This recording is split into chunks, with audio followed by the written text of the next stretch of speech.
Herbal Positivity with Justin Ekstrom is being brought to you by Erbs and Gerbs of Bemidji. Download the free app from Erbs and Gerbs and get a free sandwich. Also collect points every time you order something from Erbs and Gerbs.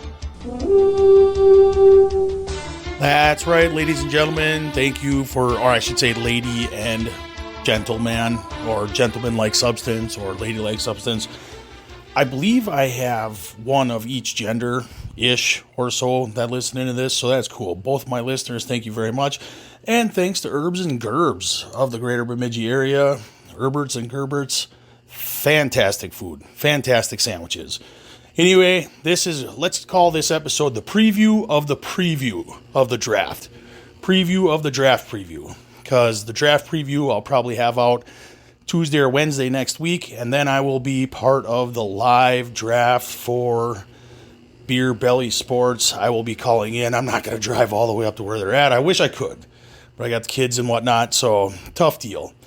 Anyway, I've been hearing a shit ton of rumors, you can call it smoke screens, you can call it just actual reputable sources, though, are saying that the Vikings have deals in place for contingency plans for the 3rd, 4th, and 5th pick in this year's draft.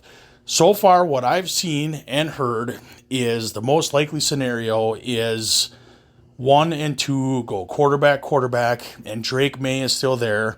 The Vikings pull a trigger with the New England Patriots, who are trying to get some draft capital, try to rebuild that roster around the new coach, and use the Vikings picks for this year and probably a first next year, which it's going to be lofty. They're going to want 3 firsts. I think, shout out to Dustin Baker for that one, because I'm pretty sure he's accurate with that.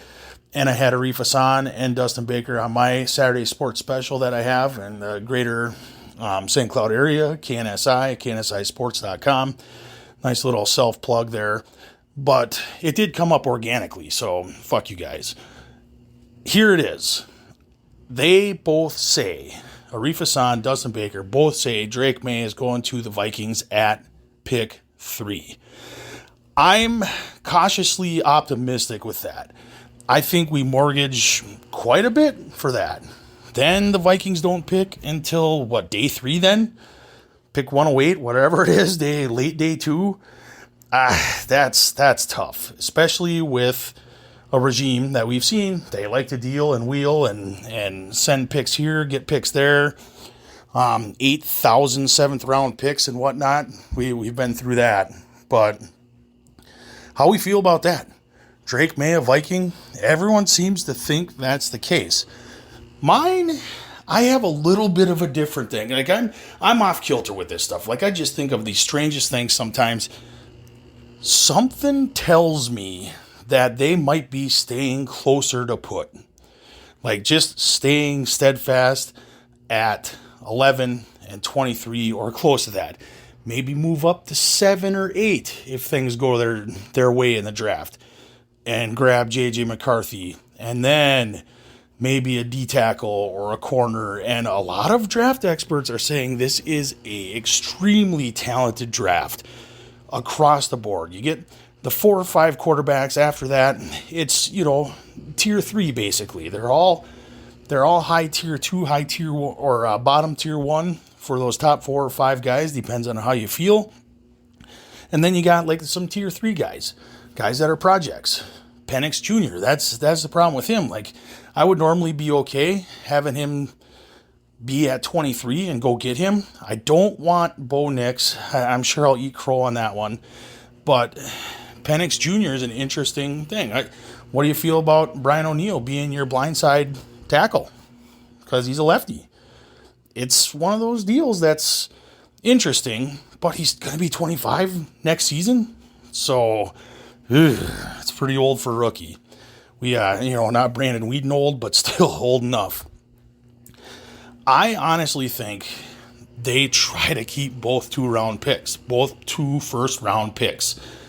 And and I know it sounds crazy. I know it sounds weird, but I'm not anti that.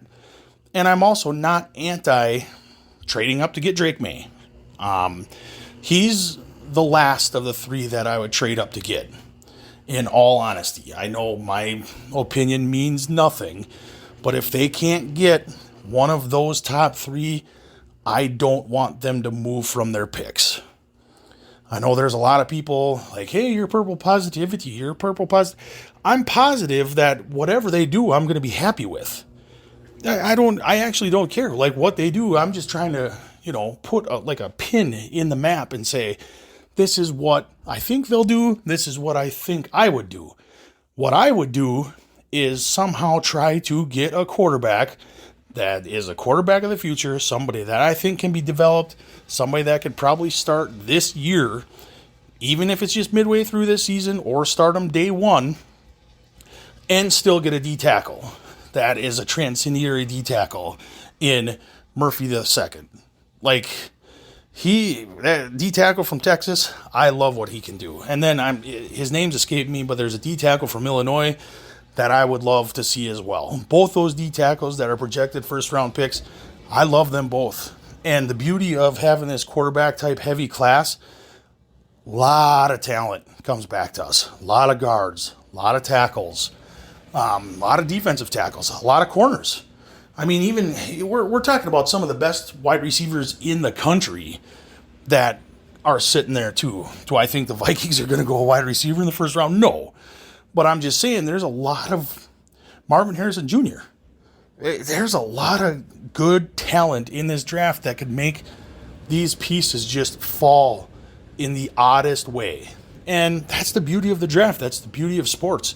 Any given day, anything can happen that we have never seen before. We've never witnessed before.